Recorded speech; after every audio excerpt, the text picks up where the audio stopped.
할렐루야. 8월 1일 토요일입니다. 로마서 5장 1절부터 11절 말씀을 먼저 읽어 드리겠습니다. 그러므로 우리가 믿음으로 의롭다 하심을 받았으니 우리 주 예수 그리스도로 말미암아 하나님과 화평을 누리자. 또한 그로 말미암아 우리가 믿음으로 서 있는 이 은혜에 들어감을 얻었으며 하나님의 영광을 바라고 즐거워하느니라. 다만 이뿐 아니라 우리가 환난 중에도 즐거워하나니 이는 환난은 인내를, 인내는 연단을, 연단은 소망을 이루는 줄 알미로다. 소망이 우리를 부끄럽게 하지 아니함은 우리에게 주신 성령으로 말미암아 하나님의 사랑이 우리 마음에 부은 바 됨이니 우리가 아직 연약할 때에 기약대로 그리스도께서 경건하지 않은 자를 위하여 죽으셨도다. 의인을 위하여 죽는 자가 쉽지 않고 선인을 위하여 용감히 죽는 자가 혹 있거니와 우리가 아직 죄인 되었을 때에 그리스도께서 우리를 위하여 죽으심으로 하나님께서 우리에 대한 자기의 사랑을 확증하셨느니라. 그러면 이제 우리가 그의 피로 말미암아 의롭다 하심을 받았으니 더욱 그로 말미암아 진노하심에서 구원을 받을 것이니 곧 우리가 원수 되었을 때에 그의 아들의 죽으심으로 말미암아 하나님과 화목하게 되었은즉 화목하게 된 자로서는 더욱 그의 살아나심으로 말미암아 구원을 받을 것이니라. 그뿐 아니라 이제 우리로 화목하게 하신 우리 주 예수 그리스도로 말미암아 하나님 안에서 또한 즐거워하느니라. 아멘. 날씨가 많이 덥습니다. 또 장마가 길어져서 습합니다. 사랑하는 성도 여러분 모두 건강하시기를 간절히 빕니다. 오늘 말씀은 로마서 5장입니다. 우리가 그동안 로마서 1장부터 4장까지 말씀을 묵상하면서 우리 인간이 어려운 편으로 전적 타락, 전적 무능의 상태이다. 타락을 해도 약간 오염된 것이 아니고 완전히 오염되었고 고장나 버렸고 그리고 스스로 그 죄의 굴레로부터 벗어나올 수 없는 무능의 상태이다. 이 상태로 그대로 있으면 인간은 계속해서 죄를 범하다가 최후에 하나님의 심판을 받을 수밖에 없다. 그런데 율법을 행하는 방법으로는 의롭게 될 사람이 없기 때문에 하나님께서 또 다른 의, 다시 말해서 율법을 완전히 행함으로가 아니고 예수 그리스도를 믿는 믿음으로 의롭게 되는 은혜의 방편을 새롭게 허락을 하셨다. 구원의 길을 새롭게 여셨다. 그리고 이것은 하나님께서 즉흥적으로 만드신 것이 아니고 이미 구약 때부터, 이미 오래 전서부터 하나님께서는 믿음으로 의롭게 되는 방법을 열어두셨다. 그것을 우리가 로마서 앞부분 1장과 2장과 3장의 말씀을 통해서 배운 말씀입니다. 대표적인 인물로 아브라함을 말씀하고 계시죠. 아브라함은 유대인들이 잘 알고 있는 유대인들의 조상입니다.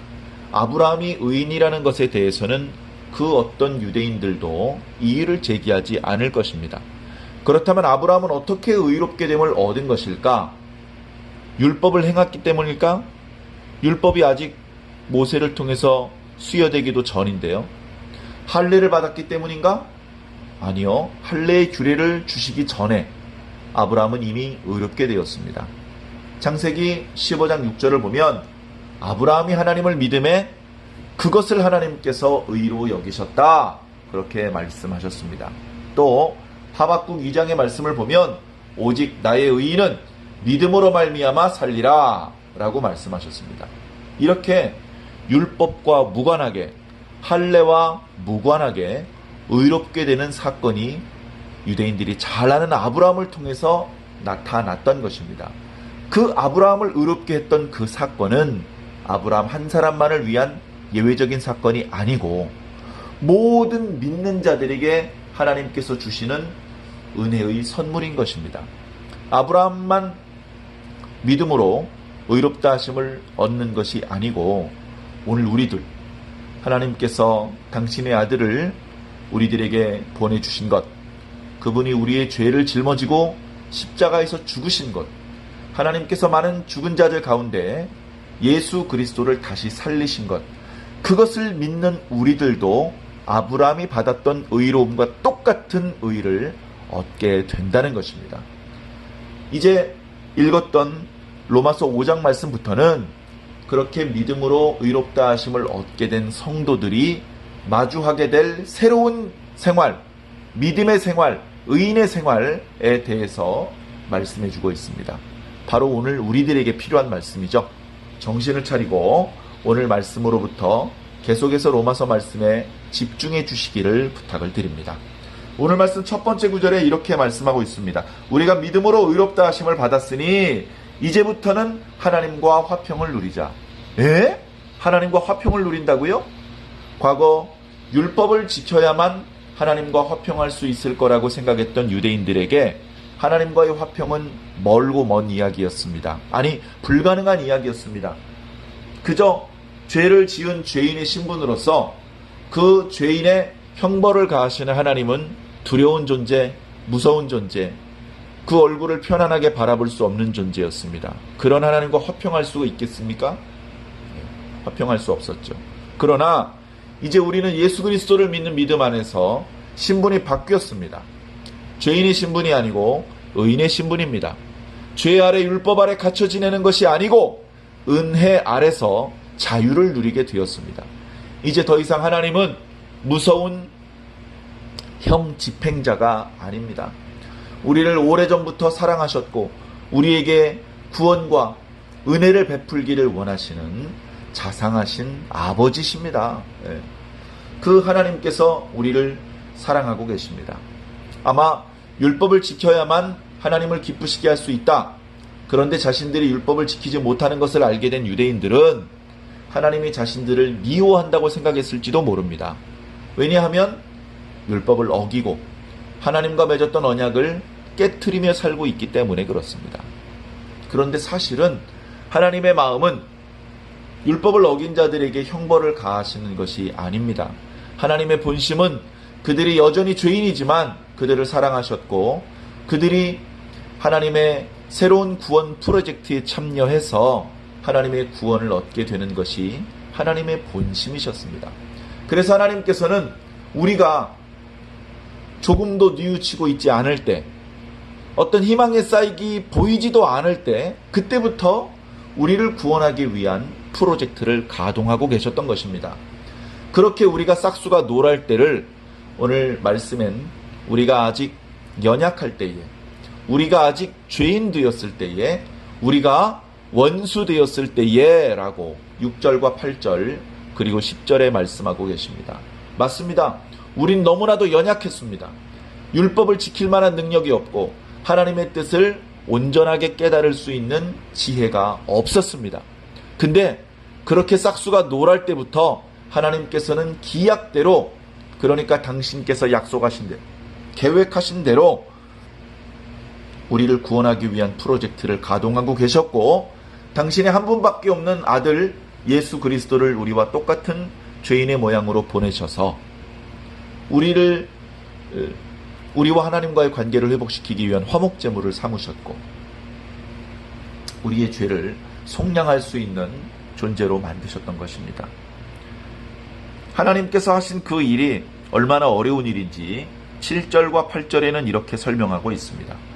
의인을 위하여 죽는 자가 쉽지 않고, 의인이 있죠. 하나님께서 보실 때 완전한 의인은 아니겠지만 사람들 사이에서 의인으로 칭송받는 꽤 괜찮은 사람이 덜어 있습니다. 그런데 그런 사람을 위해서도 대신해서 죽으려는 사람은 없습니다. 쉬운 일이 아닙니다. 그 다음에 선인을 위하여 용감히 죽는 자가 혹 있거니와, 선인을 위해서 대신 죽어주는 사람이, 그런 용감한 사람이 가끔은 있습니다. 그러나 그것은 결코 쉬운 일도 자주 있는 일도 아니죠. 그런데 의인을 위해서, 선인을 위해서 대신 죽어주는 것도 어려운 일인데 죄인을 위해서 대신 죽어준다고요? 죄인을 위해서? 아무도 그런 어리석은 짓, 바보 같은 짓, 소득 없는 짓은 하지 아니려고 할 것입니다. 그러나 하나님께서는 하셨습니다. 8절, 우리가 아직 죄인 되었을 때에 그리스도께서 우리를 위하여 죽으셨다. 우리의 죄를 짊어지고 죽으셨다. 우리의 죄의 값을 다 속량하기 위해서 십자가에서 죽으셨다. 이것만큼이나 우리를 사랑하시는 하나님의 사랑을 확실하게 보여주는 것이 무엇이 있겠습니까? 그로 말미암아 하나님께서 우리에 대한 자기의 사랑을 확증하셨느니라. 우리는 이렇게 구원받은 것입니다. 10절, 곧 우리가 원수 되었을 때에, 그렇습니다. 우리는 사실 그저 연약한 것이 아니었습니다. 그저 약간 잘못을 범한 죄인이 아니라 하나님의 원수였고 대적이었습니다. 하나님과 맺었던 언약을 깨트리고 하나님의 믿음을 배신하고 하나님의 마음에 대못을 박았던 원수나 다름이 없었습니다. 그런 우리를 살리기 위해서 하나님께서는 당신의 아들을 희생하게 하신 것입니다. 그리고 그 은혜 덕분에 우리는 하나님과 화평을 누릴 수 있게 되었고 하나님과의 관계가 회복되어서 이제 화목하고 이제 하나님과 함께 기뻐하고 즐거워할 수 있게 된 것입니다. 우리가 받은 은혜를 어찌 싸구려라 말할 수 있겠습니까? 어찌 작다 말할 수 있겠습니까? 어찌 쉬운 일이었다고 말할 수 있겠습니까? 매우 어려운 일이었고 매우 비싼 대가를 치른 것이었습니다. 그렇게 해서 얻은 구원을 소홀히 여기지 마시고 감사하시기 바랍니다. 그렇게 해서 얻은 구원 덕분에 하나님과의 관계가 회복되었고 하나님과 화평을 누리게 되었다면 이것을 나중으로 미루지 마시고 부지런히 하나님과의 화평의 관계를 누리시기를 바랍니다. 그렇게 하루하루가 행복하고 하루하루 하나님께 더 가까이 나아가는 의미 있고 기쁨에 넘치는 그런 삶을 영위해 가시기를 예수님 이름으로 간절히 축원합니다. 기도하겠습니다. 사랑의 하나님 감사합니다. 하나님께서 우리를 이렇게까지 사랑하시는 줄은 몰랐습니다. 우리가 아직 연약할 때, 우리가 아직 죄인 되었을 때, 우리가 아직 원수나 다름이 없었을 때 하나님께서는 하나밖에 없는 당신의 아들을 희생 제물 삼으셨습니다. 그렇게 우리의 모든 죄를 속량하게 하셨고 그 아들을 믿는 모든 자들에게 하나님께서 죄를 용서하시고 의인의 신분으로 전환시켜 주시고 하나님과의 관계를 회복시켜 주셨습니다. 우리가 받고 있는 이 은혜가, 우리가 받은 이 구원이 작은 것인 줄로 착각하지 않게 하여 주시옵소서. 하나님께서 주신 귀중한 이 구원을, 이 귀중한 생명을, 이 귀중한 은혜를 귀중히 여기며 감사하게 하여 주옵소서. 그리고 이 은혜 안에서 하나님과의 화목한 화평한 관계를 잘 누리며 살 수 있도록 주님 인도하여 주시옵소서. 지금도 살아계신 예수 그리스도 이름으로 믿고 기도하옵나이다. 아멘.